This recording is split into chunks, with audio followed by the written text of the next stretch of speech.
Hello guys, welcome to Exam ADG by AK sir. Today हम लोग आज Indian polity जिसमें कि constitution assembly and making of the constitution, ये बहुत ही इम्पोर्टेंट चैप्टर है गाइज।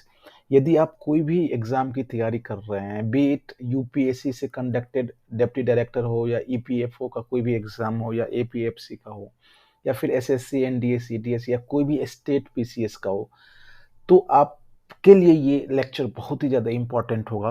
गाइज, जो हमारा प्लान क्या है, सबसे पहले मैं आपको कॉन्सेप्ट समझाऊंगा जो इम्पोर्टेंट कॉन्सेप्ट है, और उसके तुरंत बाद एक लेक्चर आएगा जो कि इसी टॉपिक पर बेस्ड एमसीक्यू होगा। तो एक साथ आपका दो काम हो रहा है। सबसे पहले आप चीज को समझ लेंगे यहाँ से, और फिर वहां जाके आप एमसीक्यू करेंगे, राइट। तो आपका ये टॉपिक ही क्लियर हो जाएगा।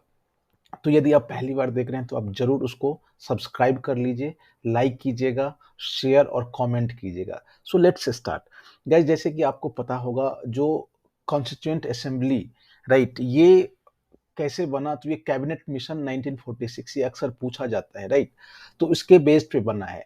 और यदि उसके मेंबर की बात करें, जो कॉन्स्टिट्यूएंट असेंबली में जो मेंबर थे, तो वो कैसे इलेक्ट हुआ, तो ये प्रोविंशियल लेजिस्लेटिव असेंबली से उसका इलेक्शन हुआ था, और उसके बेस पर ये जो जितने भी कॉन्स्टिट्यूएंट असेंबली थे उसके मेंबर बने थे, राइट। अब गाइस, जो इलेक्शन जो हुआ था, तो ये कह रहा है जो जितने भी प्रोविंसेस थे या इंडियन स्टेट था, अब उसमें इलेक्शन ये जो पॉपुलेशन के प्रोपोर्शन से हुआ था, जिसमें कि 1 to 1 million। अब 1 मिलियन, 1 मिलियन मीन्स 10 लाख पे एक रिप्रेजेंटेटिव, ऐसे उसका एलोकेशन हुआ था, राइट। अब गाइस, जो उस समय जितने भी कॉन्स्टिट्यूएंट असेंबली में जितने भी मेंबर थे, और उसमें जो डिफरेंट डिफरेंट कमिटीज हुआ था, राइट, डिफरेंट डिफरेंट कमिटीज हुआ था, उसका चेयरमैन कौन है, क्योंकि आपके एग्जाम में ये अक्सर पूछ लिया जाता है। तो कुछ जो 15-16 कमिटीज है उसको हम लोग देखते हैं। सबसे पहले guys, committee on the rule of procedure, उसका राजेंद्र प्रसाद, डॉक्टर राजेंद्र प्रसाद थे। स्टीयरिंग कमिटी का भी डॉक्टर राजेंद्र प्रसाद थे। फाइनेंस एंड स्टाफ कमिटी, वो भी राजेंद्र प्रसाद ही थे उसके चेयरमैन। और ad hoc committee on national flag. तो ये जो चारों हैं, 1, 2, 3, 4, ये चारों जो भी अलग अलग कमिटीज हैं, उसके चेयरमैन डॉक्टर राजेंद्र प्रसाद थे। ये आपको याद रखने वाली, ये बहुत ही इंपॉर्टेंट है। अब पंडित जवाहरलाल नेहरू, उनकी बात करें तो ये यूनियन कॉन्स्टिट्यूशन कमिटी, उसके चेयरमैन थे। साथ ही साथ यूनियन पावर कमिटी और स्टेट कमिटी, ये इनके चेयरमैन थे, राइट। अब नेक्स्ट जो है गाइस, ये advisory committee on fundamental rights, advisory committee on fundamental rights, minorities and tribal and excluded area, ये जितने भी थे कमिटीज, उनका चेयरमैन कौन कौन थे, वो सरदार वल्लभ भाई Patel, right. It is very important. अब ड्राफ्टिंग कमिटी आप सब लोग जानते हैं, doctor Bhimrao Ambedkar. Credential committee, ये कृष्णा स्वामी अय्यर थे। हाउस कमेटी, पिता भी सीता रमैया थे, right. Order of the business committee, ये सब बहुत ज्यादा इंपॉर्टेंट नहीं है, लेकिन जो पंडित जवाहरलाल नेहरू, डॉक्टर राजेंद्र प्रसाद, सरदार वल्लभ भाई पटेल और भीमराव अंबेडकर, ये चारों का आप जरूर याद रख लीजिएगा, ये बहुत ही इंपॉर्टेंट है। अब कह रहा है जगह जो committee on the function of the constituent assembly, तो ये जे बी मावालंकर थे, राइट। अब नेक्स्ट जो है माइनॉरिटीज सब कमिटी, उसके SC Mukherjee. Fundamental rights sub committee, JB Kripalani. Guys, JB Kripalani he was the Congress के वो प्रेसिडेंट थे जब भारत आजाद हुआ था। ये आपको ईपीएफओ, ईओ और एओ के एग्जाम में पूछा गया था, राइट। तो ये सब जो है बहुत ही इंपॉर्टेंट हो जाता है guys. North east frontier tribal areas and Assam excluded and partially excluded area के ये गोपीनाथ बारदोली थे, राइट। अब लास्ट जो है excluded and partially excluded areas other than the Assam in sub committee, A V Thakkar थे। तो ये कुछ कुछ आपको बस एक बार थोड़ा सा ध्यान रख लीजिएगा, ये इजिली याद हो जाएगा। अब नेक्स्ट है यदि उस समय की बात करें तो टोटल मेंबर जो कॉन्स्टिट्यूंट असेंबली में जो प्रोविंशियल एरिया से जो इलेक्शन होके चुन के आए थे, उसमें टोटल मेंबर कितने थे, 385, जिसमें कि जो 93 था वो इंडियन स्टेट से और 292 प्रोविंसेस से, जो कि ब्रिटिश इंडिया था, right.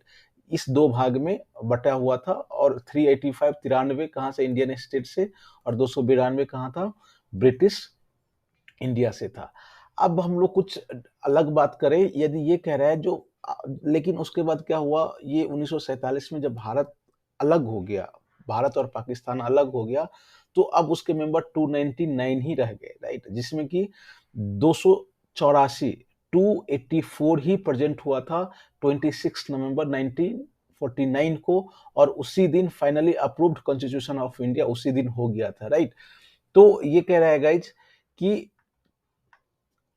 the Constituent Assembly, which had been elected for undivided India, held its first meeting, यदि पहली मीटिंग की बात करें तो कभी कभी पूछ लिया जाता है जो इसका पहला मीटिंग कब हुआ था, तो 9 दिसंबर 1946 को हुआ था, राइट। अब कुछ एक जो फैक्ट है गाइस, ये अक्सर देखा गया है, जो एग्जाम में पूछा गया है, जो कितना समय लगा, जो कॉन्स्टिट्यूएंट असेंबली को कॉन्स्टिट्यूशन बनाने में लगभग कितना समय लगा, तो ये 2 साल 11 महीने और 18 डेज, 2 years 11 months और 18 डेज। अब जो है objective resolution, this is very important parts of this chapter, right, ये अक्सर आपसे एग्जाम में पूछ लिया जाता है, तो इसको थोड़ा सा ध्यान से देखिए।